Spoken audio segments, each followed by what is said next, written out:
Well, we're here again with the incredibly likable Michael Buble. Thank you.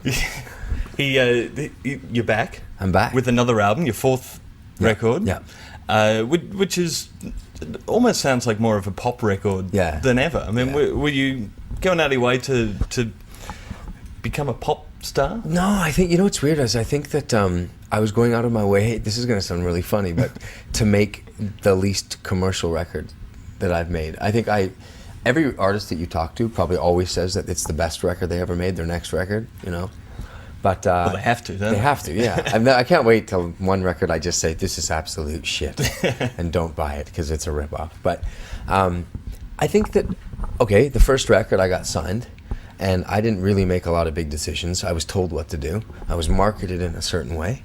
It was a soft record.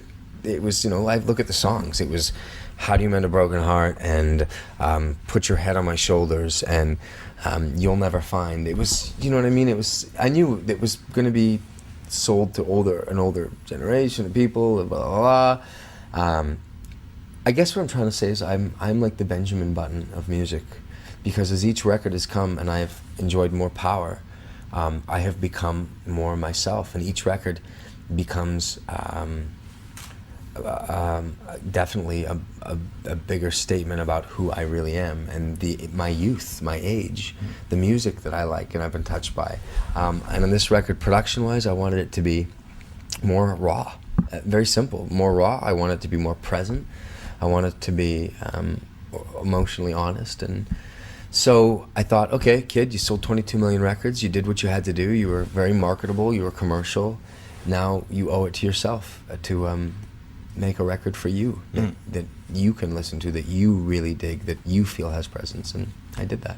And I think it was quite obvious between the first and second record that you really did sort of come into your own with the second record. I mean, when you go back and listen to that really early stuff, are you still just as proud of it as you are? I'm so proud that it did what it did. I mean, without it, I'd never be in this position, and I know it, and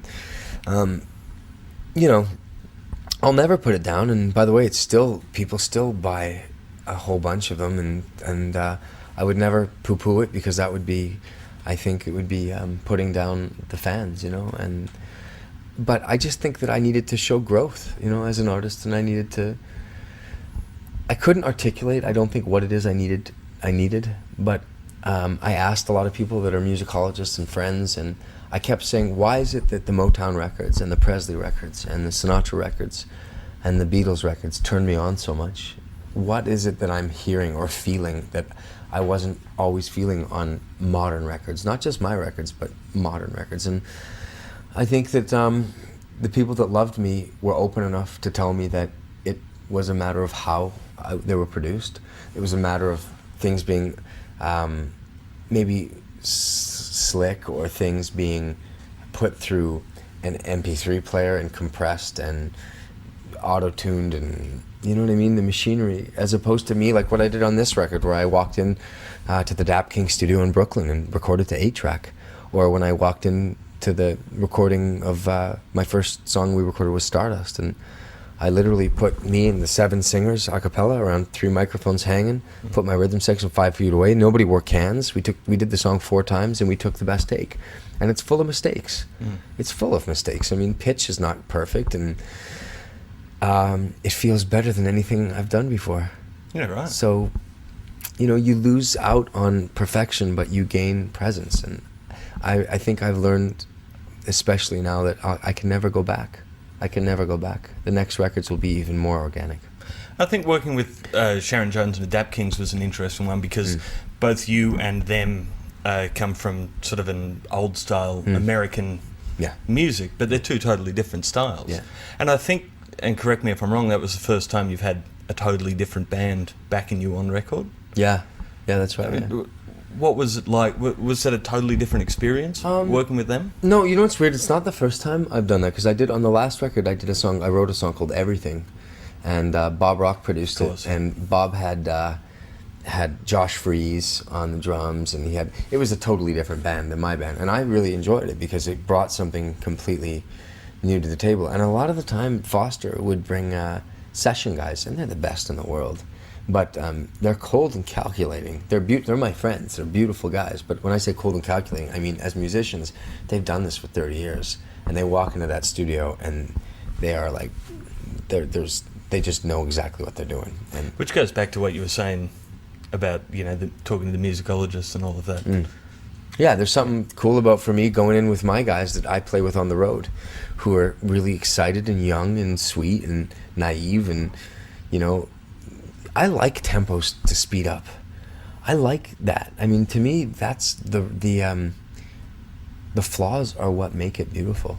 Truthfully, I mean, really, that's what gives it the essence of what it is that I do live, and that's something that, I'm just being honest, I missed it in the previous 3 records. I mean, my previous 3 records are beautiful and they're perfect, but for me, maybe too perfect.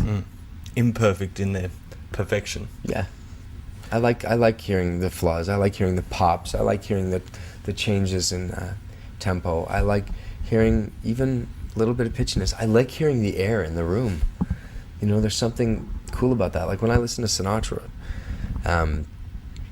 he's like a rock god. I know that sounds weird for people, but Well, it's really. so raw. It's like his drummer is bashing the shit out of those drums, and you can hear that horn section, and they're ranking. I mean, they're playing so hard, and you can hear he was standing here, and the guitar player was here, and it's not like it is now where things are put, you know, the guitar is done completely separately in this room, and the door is closed on the drums, and everything is totally separated and sterile.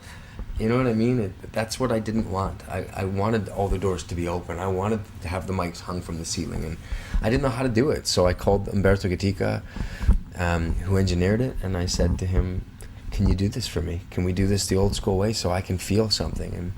And when I talked to David Foster, I said, "David, if we're going to do this, I would like it if you gave me the opportunity to do it this way." And Bob Rock, same thing, and that's what we did. So why isn't music done that way anymore? It's too hard. Really? Absolutely. It's way easier to control everything and to put it on to Pro Tools, and you can fix everything, man. Because you can separate it. You can separate it all. You can fix the time. You can fix the pitch. You can fix intonation. You can fix everything. It can be perfect, bloody perfect.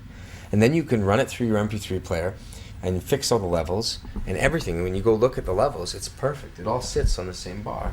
I mean, the way I did it this time, for a lot of it, it was a bitch. It was hard. It took a lot longer. It was a way slower process. There are things we couldn't fix. I mean, you just can't fix it. You couldn't fix the levels. The drum is high in some things because it's leaking into the vocal track, so you can't fix the vocal track. You can't fix the pitch. You know, there's a lack of control.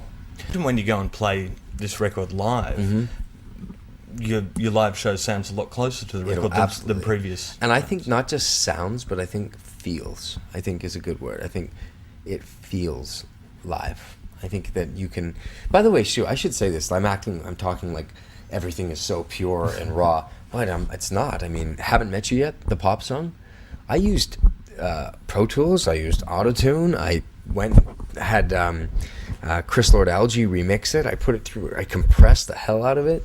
I wanted it to sound like a pop tune. I wanted it to sound like a modern day pop song. But You're Nobody Till Somebody Loves You, I didn't. I wanted that to sound raw. Cry Me a River, the opening track on the record, is, again, we used modern technology. I used a symphony orchestra. I couldn't control that. I couldn't. I mean, it wasn't feasible financially. It wasn't feasible artistically. So I tried to use modern technology to help me. So there are times when I use it, you know, proudly, and there are times when I want it to sound more organic. The Dap Kings stuff, again, 8-track. I mean, and I'll just tell you, a drum sounds way warmer on 8-track than it does on, Pro Tools. Yeah, and all those Beatles records are recorded on 8-track Yeah, too. and they sound pretty amazing. No one's going to argue with them, are they? No, totally. Well, you never know. There might be someone out there who would I think, you know what, listen, I think there's a prejudice towards the music I sing. The genre of music, absolutely. I read it all the time. I see what people say. There's people will say elevator music or da-da-da-da or soft. They use things like soft or cheesy, words like this. And you know what? There's some stuff I've done that's been cheesy and stuff I've done that's been soft. And so I can get where also, I can almost guarantee I've heard you at least once in an elevator too. Oh, really? So, okay, so there we go. But the truth is, there's nothing soft about my music or me or what I do. And you know, it's my job to listen. There's a lot of people that make this music really cheesy. It's the truth, okay? You can't. This is who I am, and this is really who I've always been.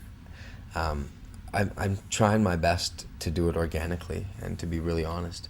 But there's people that give this music a bad name, and I mean, there's the whole skit. Remember the Bill Murray skit? Remember on Saturday Night Live where he's singing Star Wars, nothing but Star Wars, that lounge thing, and it's not good for this genre of music. It's not at all. I mean, but I take it upon myself to really try to at least bring this to another level, you know, so that when people say that it's elevatory or cheesy or soft, I can tell them to go, you know. But I'm sure, you know, people, not that I was around at the time, but people were slagging off Frank Sinatra and Sammy Davis Jr. at the height of their I think he would have knocked your teeth out. Well. I think I'm sure he probably did knock people's teeth out. And But that's what I don't get, is that people didn't mess with Frank too much, and he wore a suit and he sang romantic songs, and he was looked at as a very macho, manly thing to be doing. You know what I mean? To express your feelings you weren't a pussy. Yet now I wear suits to show respect to my audience, and I sing romantic songs, and some people misconstrue it as cheesy, but I'll knock their teeth out too. But I guess the difference is that at the time that was modern music. Yeah, and this is what yeah. I mean, but you're also moving on. Like, I know, you've got modern pop songs as well. I think of it when I say modern. I think of it because I think it's okay because it's the songs are they're relative. You know what I mean? That the melodies are still timeless. The lyrics are talking about something that we can all relate to, and I don't see it as disposable pop. And you know, I would challenge. Here's what I'd like to do. I'd like to, you know, to say this, that I challenge other types of music: pop, dance, rap, R&B. I say this to you, all of you artists out there, and all the people that love it. In 50 years from now, will people give a shit about it? Will they be singing the songs? Will they? Or will you be at a wedding and hear it and get up and dance to it because you remember it from when you were a kid? Will it be timeless? Will it last? Will it stand the test of time? I don't know. I wouldn't bet on it. But I would bet that people will still sing I've Got You Under My Skin in another 50 years from now. Somehow it'll stay alive. It'll still be relevant. And I hope people are still singing your songs in 50 years from now too. Oh God, I hope I'm still even breathing in 50. I hope I'm still alive in 5 years. Thanks, man. Thank you.